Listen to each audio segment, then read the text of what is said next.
À la cathédrale, c'est-à-dire qui apporte une vie. La première entreprise fait seulement que tout ce qui est structure béton, c'est-à-dire briques, sable, ciment.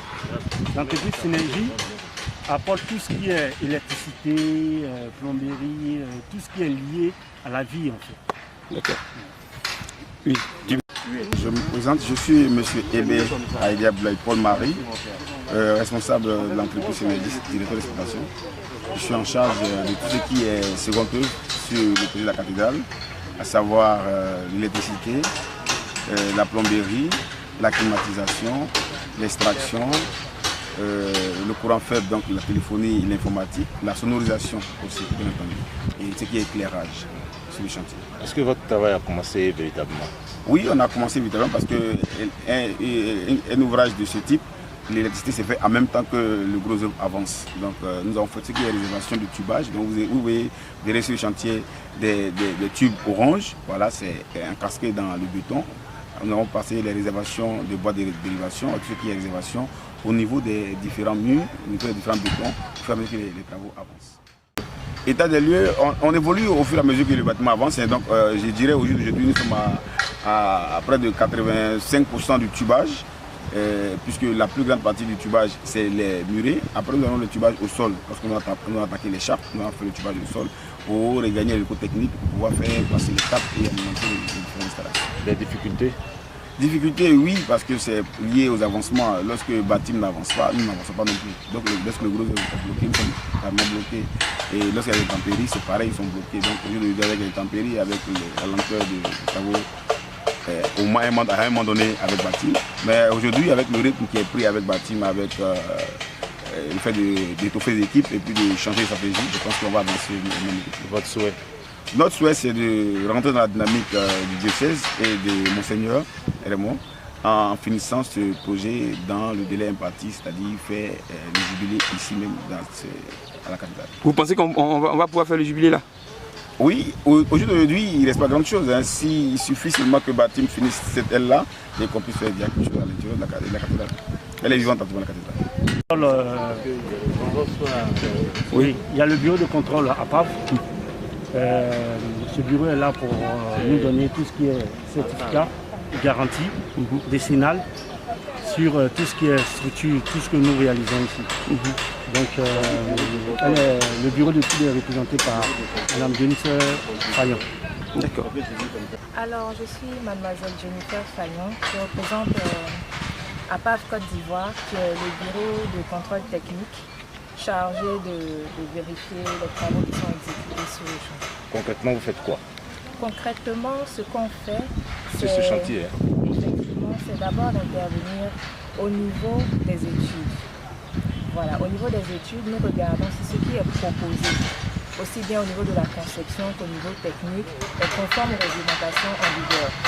Ensuite, nous prenons sur le chantier pour contrôler l'exécution, également en fonction des règles de l'art et de la réglementation en vigueur. Donc c'est une chaîne en fait. On commence d'abord par les études, ensuite on vérifie la qualité des travaux, et puis voilà.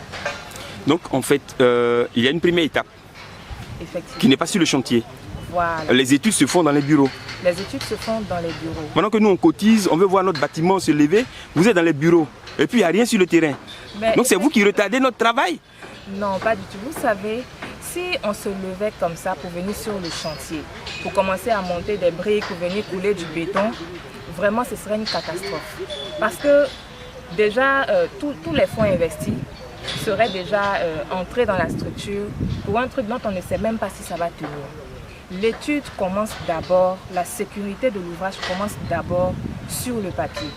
Il faut d'abord étudier tout ce qui est proposé, s'assurer que déjà sur le papier c'est bon. Comme ça, quand on va sur le terrain, on sait que ce qu'on est en train d'exécuter, c'est quelque chose de sûr. En principe, quand on vient sur le terrain, on ne devrait plus se poser les questions de « Ah, est-ce que ça va tenir? Est-ce qu'il ne faut pas compléter des briques? Est-ce qu'il ne faut pas ceci? Est-ce que le ferraillage il est bon ?» On ne devrait plus se poser ce genre de questions. Normalement, sur le terrain, on devrait maintenant voir si ce qui est exécuté est conforme à ce qui a été déjà validé au niveau du papier. Un plan? En principe, pour étudier un plan en vrac, simplement, ça peut prendre 1 ou 2 jours. Seulement, dans ce genre de projet, on n'étudie pas un plan en vrac, on étudie un dossier d'exécution. Donc quand vous avez un dossier d'exécution, c'est plusieurs plans de plusieurs parties de l'ouvrage qu'il faut superposer, qu'il faut regarder de façon simultanée en fait, pour voir si l'ensemble fonctionne. Parce qu'on ne vient pas faire un poteau à part, un voile à part, c'est un ensemble en fait d'ouvrage. Donc c'est des dossiers d'exécution qu'on regarde. Et en général, la complexité du dossier d'exécution peut aller jusqu'à 1 semaine, voire 2 semaines même d'examen. Vous savez, on est dans le cadre d'un projet. Et forcément, quand on commence à parler de retard, quand on commence à parler de plus-value, on commence à parler d'ajout en fait financier et tout, quelque part on se jette un peu la pierre. C'est vrai qu'à un moment donné, les études ont pris un peu de temps. Mais de la même manière, vous recevez des dossiers que vous êtes en train d'exécuter et derrière, vous avez d'autres dossiers pareils à celui-là qui arrivent avec des modifications. Pour le même chantier? Pour le même chantier. Pour le même chantier. Vous voyez alors l'importance en fait de regarder les documents avant d'aller exécuter. Parce qu'on est en train d'exécuter et après on se rend compte qu'il y a un conflit quelque part. Donc il faut mettre à jour le dossier. Parfois la mise à jour du dossier ne vient pas forcément d'APAV. Elle peut venir de l'architecte, elle peut venir de contraintes dans l'exécution, elle peut venir de contraintes financières, ça peut venir de plusieurs endroits. Donc au niveau d'APAV Côte d'Ivoire, en tout cas, nous sommes suffisamment impliqués dans ce sens-là où nous n'attendons pas forcément de produire des rapports pour pouvoir écouler certains dossiers. Nous allons nous-mêmes au contact du bureau d'études, au contact de l'entreprise qui exécute, pour pouvoir lever, sans même passer par les rapports, des fois même au téléphone, ou bien des fois même par des séances de travail, pour pouvoir lever rapidement en fait les réserves. Bon, effectivement, des fois quand on vient sur le chantier et qu'on doit vérifier un ferraillage qui est mis en place, c'est vrai que parfois il y a des non-conformités avec les plans qui avaient déjà été validés.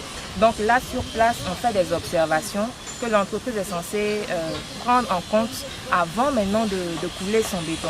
Bon, à part ces différentes observations-là, non. Est-ce que vous veillez justement à la prise en compte de ces observations qui sont faites? Oui, nous veillons à la prise en compte de ces informations-là. Et nous demandons même des rapports écrits de cette prise en compte-là avant le coulage. Il y a des ouvrages pour lesquels nous pouvons venir nous-mêmes regarder à nouveau si ces observations-là ont été prises en compte. Et il y a d'autres ouvrages pour lesquels, bon, c'est juste rajouter un morceau de truc ici, ou bien vérifier l'enrobage, ou bien juste nettoyer quelque chose. On ne va pas se déplacer encore pour voir si effectivement ils ont nettoyé, puisque toutes les entreprises sont censées être responsables. Elles sont censées être responsables. Donc lorsque nous venons, nous formulons nos observations selon la gravité de ces observations-là. Nous pouvons revenir ou bien juste demander un rapport écrit de la levée de ces observations. On ne dit pas que, ou du moins, on ne peut pas dire que c'est impossible à atteindre. Tout dépend des moyens qu'on se donne pour atteindre notre objectif. Donc, s'il faut... Moyens en termes de? Moyens en termes de ressources, aussi bien financières que ressources humaines, que ressources matérielles. Ça dépend aussi de l'organisation qu'on met en place. Parce qu'on ne va pas demander à un individu de travailler de minuit à minuit. Donc il faut peut-être interchanger les équipes, avoir 2-3 équipes qu'on interchange, mais en faisant un travail non-stop sur le chantier. À cette allure-là, oui, on peut quand même approcher le délai avec un taux de réalisation satisfaisant. Merci. Joe, du bureau d'études ETECO.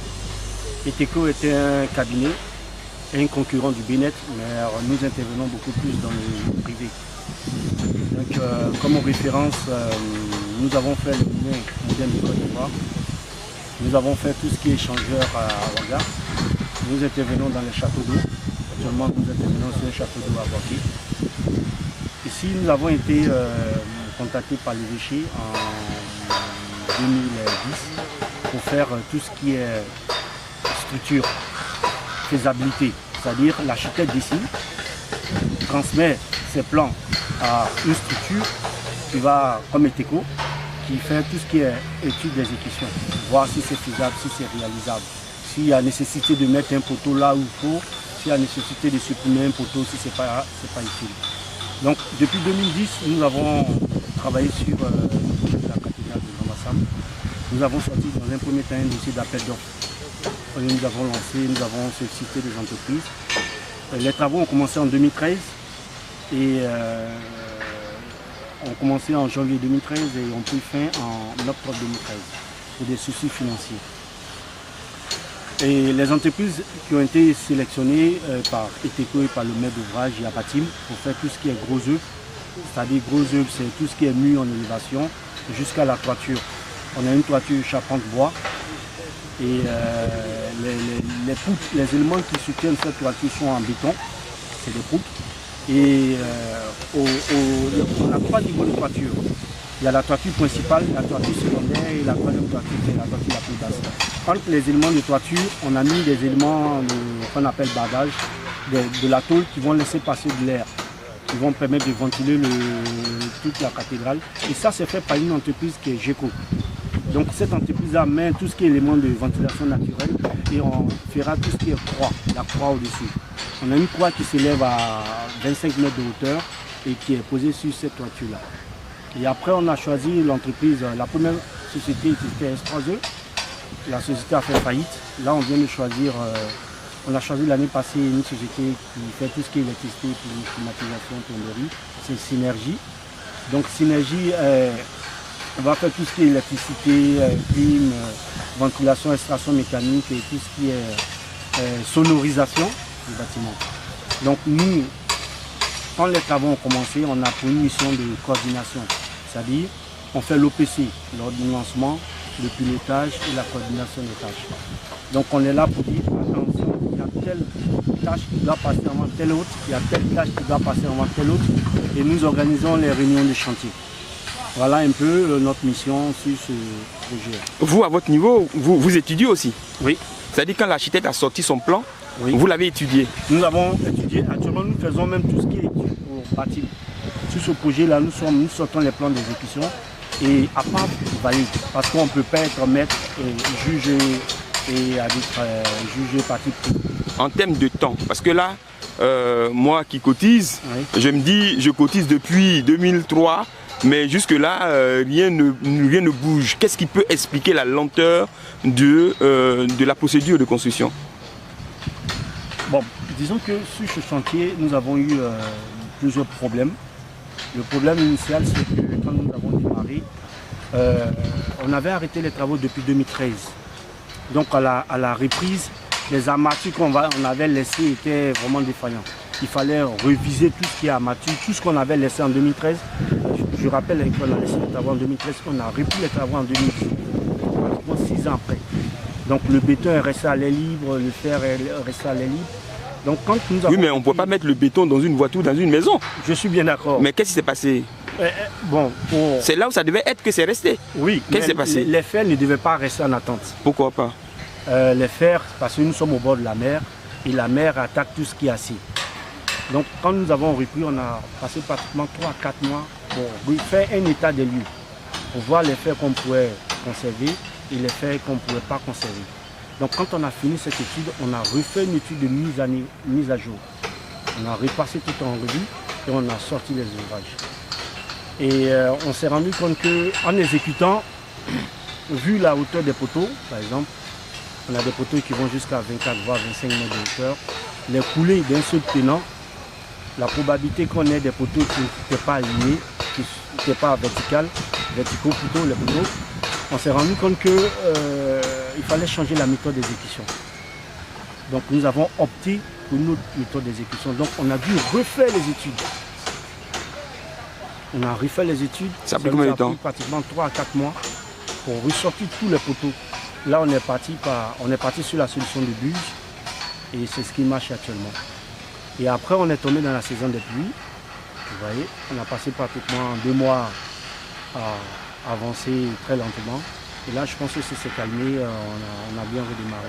Vous attendiez la pluie pour consolider le sol? Oh oui. Donc vous êtes bien servi? C'était utile pour une partie de l'ouvrage et ce n'était pas utile pour l'autre partie de l'ouvrage. C'est-à-dire pour tout ce qui est remblai à l'intérieur du bâtiment, on attendait la pluie pour pouvoir faire un remblai hydraulique pour que ça compasse naturellement. Mais après ça, il fallait aussi monter les poteaux et on ne peut pas travailler, monter les poteaux quand il pleut. Quand il y a de l'orage, utiliser la grue, ce n'était pas conseillé. Le planning initial s'est démarré en mars 2019 et fini en mars 2022. Nous restons dans ce délai. Il faut préciser que vous êtes les yeux du maître d'ouvrage. Oui. Nous, sur ce chantier aussi, nous représentons le maître d'ouvrage techniquement. Nous avons été à la base et pendant les travaux, nous représentons le client. Donc nous sommes les yeux et la bouche du client. Oui. Donc, Disons que c'est une œuvre de Dieu. Nous réalisons les travaux avec la cotisation des fidèles.